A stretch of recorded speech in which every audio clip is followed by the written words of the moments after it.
Assalomu alaykum. Bugun 2026-yil 9-iyun. Bugun tanlangan xonadonimiz to'liq o'zlarini muqobil energiya tizimiga o'tkazishdi.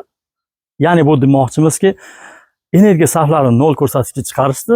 Mumkin yana daromad ham qilishayotgandir. Bir qilingan ishlarni bir qator ko'rib chiqamiz sizlar bilan birgalikda. Ushbu xonadonga qilingan ishlarimiz, birinchilar qilingan ishlarimiz quyosh fotoelektr stansiyasi 20 kilovatli fotoelektr stansiyasi o'rnatilgan.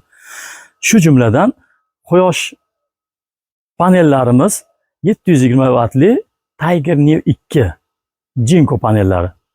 Endi shu jumladan aytib o'taman, xalq ishonchini qozongan Beya invertorlari va himoya vositalaridan iborat. Bu himoya vositalari sizni xavfsizligingizni ta'minlaydi. Ya'ni shu jumladan zazimleniya ham qo'yilgan bu yerga. Ushbu xonadonni to'liq xavfsizligini ta'minlaganmiz. Fotoelektrik stansiyamizga rasmiy kafolatga ega global versiyadagi invertor va quyosh panellari qo'yilgan. Invertorlarimiz ham kafolatli, 5 yil kafolatga ega. Quyosh panellarimiz 20-25 yilgacha kafolatga ega. Asosiy e'tiborli quyosh paneli o'rnatganda birinchi eng nozik joyi, ko'p joyda aktual bo'lyapti. PV kabel deymiz. Quyosh panelining o'zini alohida kabeli bor. 1 ga 6 ishlatish kerak, 1 ga 4 ham bo'ladi. Katta kilovatlarga 1 ga 6 tavsiya qilinadi. Negaki yerda tok oqimi ko'p bo'ladi. Shu jumladan himoya vositalariga bitta DC avtomat, keyin UZIP himoya vositasi, предохранитель deymiz. Xuddi o'sha narsa ishlatilishi lozim, zarur.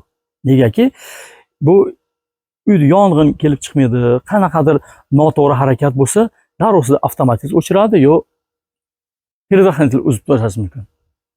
O'shuning uchun hammaga tavsiya qiladigan naqamiz, tavsiya qiladigan narsalarimiz shu narsadan hamma to'liq foydalanish kerak. Nimaki bu hozir bu xonadonga biz o'rnatganmiz, biz o'zimiz ham xavfsiz, xonadon ham xavfsizlikka ta'minlangan. O'shuning uchun eng asosiy e'tiborni shunga berishlaringni tavsiya qilamiz. Zazimleniya ham qo'shib o'tiladi. Bu shu o'rinda eng asosiysi zazimleniya bo'ladi.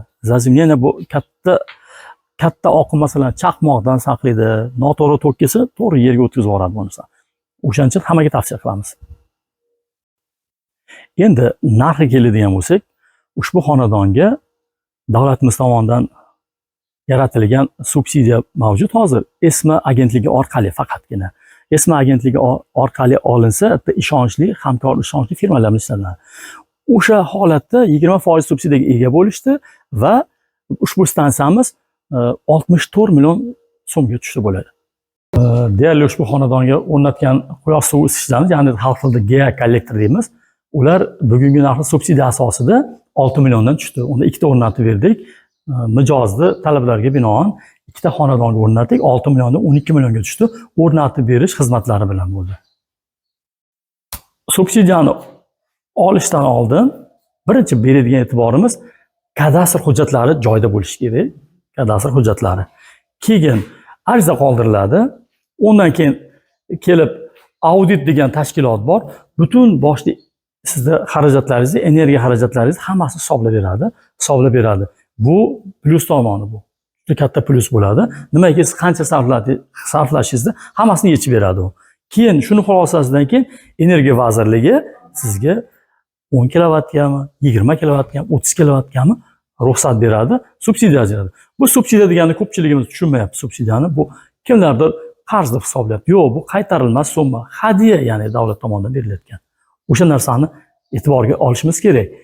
Tushunmovchilik bo'lmasligi, ko'pchilikni tushunmaganimiz hisobiga, endi tushunmagan hisobiga tushuntira olmayapti ko'pchilik buni nimaligini. Bu davlat tomonidan berilayotgan qaytarilmas summa, 20%li. Ko'pchilik boshqa narsalar bilan aralashtirishyapti. Masalan, tarixim toza bo'lishi kerak deb o'ylayapti. Mahalladan bir narsalar qarz bo'lmasligi kerak deb. Yo'q, buni hech nimaga aloqasi yo'q. Faqat kadastr hujjatingiz bo'lishi kerak. Bo'ldi, yashash joyingizda elektr energiya iste'molingiz bo'lishi kerak. Bo'ldi, shu xolos. Shuni hisob-kitob qilib audit bemalol yo'naltirib beradi. Shartnoma chiqqandan keyin 20%li subsidiyaga ega bo'lasiz. Bu degani davlat tomonidan qaytarilmas summa bu. Energiya samaradorlik milliy agentini ya'ni esmadan qo'yishdan maqsad siz o'z xonadoningizga sifatli mahsulot kirib keladi. Sifatli ustalar bilan, sifatli, ya'ni litsenziyasi bor firmalar, yaxshi ustalar o'rnatib, qilgan ishlariga birma-bir hammasiga kafolat berishadi. Kafolat degani bu sizning xotirjamligingiz. Kafolatdan keyin xotirjam yashaysiz. Begona ustalar kelsa, u ustalar dom-daraksiz yo'qolib ketishi mumkin. Lekin esmadan kelgan firma hamisha nazoratda turadi. Bu firmalar yo'qolmaydi. Shu narsani e'tiborga olingki, boshqa firma-yu esmadagi firmalarda taqqoslashingiz kerak. Taqqoslaganingizda shu kelib chiqadi. Esma bilan ishlasangiz xotirjamlikka ega bo'lasiz. Bu firmalarni ishlasangiz mumkin yo'qolib qolish ehtimoli katta. Kimga shunaqa sifatli, ishonchli xizmatlar kerak bo'lsa, shu nomerlarga aloqaga chiqing. Biz doimo xizmatda.